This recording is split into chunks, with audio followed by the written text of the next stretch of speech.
ازيكم يا جماعه؟ عاملين ايه النهارده؟ ان شاء الله عايزين نعمل طبق حلو قوي من الفراخ. دي فراخ بانيه عملناها بطريقه معينه، إيه مش التقليديه خالص بتاعتنا. تنفع كمان إيه مع رز او مكرونه، او في سندوتشات برضو تبقى حلوه قوي. ممكن كمان عيش تورتيلا، ممكن كريب، اي حاجه هيبقى حلو جدا فيها الوصفه دي. زي ما قلت لكم كمان، وهي بتنجز معانا في الوقت، خصوصا دلوقتي كمان الجو حر مش مستحملين دخول المطبخ خالص. زي ما انتم شايفين كده يا جماعه، هنجيب بوله معايا نص كيلو من البانيه، قطعته شرايح بالشكل اللي انتم شايفينه ده. اه زي ما انتم شايفين كده. طبعا عايزه تكتري بانيه اوكي، يبقى هنضاعف المقادير اللي احنا مستخدمينها النهارده، بس زي ما قلت لكم ده نص كيلو بس. وكمان هنا معايا معلقتين من الدقيق بالشكل ده كده. دول معلقتين كبار يا جماعه، بس المعلقه اللي معايا دي صغيره شويه. وكمان زيهم بالظبط بقسماط ناعم. تقدري تستبدلي البقسماط طبعا بالفيجيتار، طبعا هينفع ويبقى حلو قوي. عايزه كمان تحطي شطه في الوصفه دي اوكي، هتبقى جميله جدا. خلاص كده، على البانيه معلقتين دقيق، معلقتين بقسماط. التوابل بقى اللي احنا هنحطها، عايزه معلقه حلوه كده من الكاري. برضو لو عندك بهارات فراخ تقدري تستخدميها.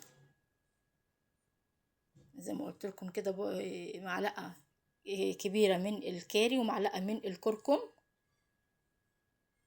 ونحط لها كمان ربع معلقة من الفلفل الأسمر. والملح اظبطيه على ذوقك وبس، خلاص مش هنحط أي إضافات تانية خالص. اهي الملح كده يا جماعة، دي نص معلقة كده، يعتبر من الصغيرة. زي ما انتوا شايفين هنقلب الكلام ده كله.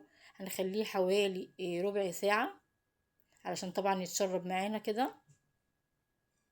وهنحمره في الزيت وهيبقى حلو جدا. سندوتشات بقى كده بأي صوص عندك هيبقى جميل جدا، هيعجب الولاد قوي. ايوه، احنا نشيل المعلقه بقى كده ونقلب بايدينا افضل بكتير. بصي انا عايزه كل قطعه من القطعه اللي معايا دي تتشرب خالص من الدقيق والبقسماط والبهارات كمان اللي احنا لسه مستخدمينها. زي ما انت شايفه كده، حطي وقلبي. هتقعد ربع ساعه نحمرها في الزيت يا جماعه، هيبقى شكلها حلو جدا. انا عايزه اقولك طعمها شبه الجمبري بالظبط. هي فراخ بس عامله نفسها جمبري ان شاء الله لو جربتيها تعجبك كتير كتير. جربيها، هتعجبك جدا الوصفة دي. بس ده شكلها يا جماعة بعد ما تحمر في الزيت حلو قوي اهو، ريحتها خطيرة. يلا بقى سندوتشات كده عيش باتيبان زي ما قلتلك، مع طحين او اي صوص، هتبقى حلوة قوي. بس كده، وده كان فيديو النهاردة. باي باي حبايبي.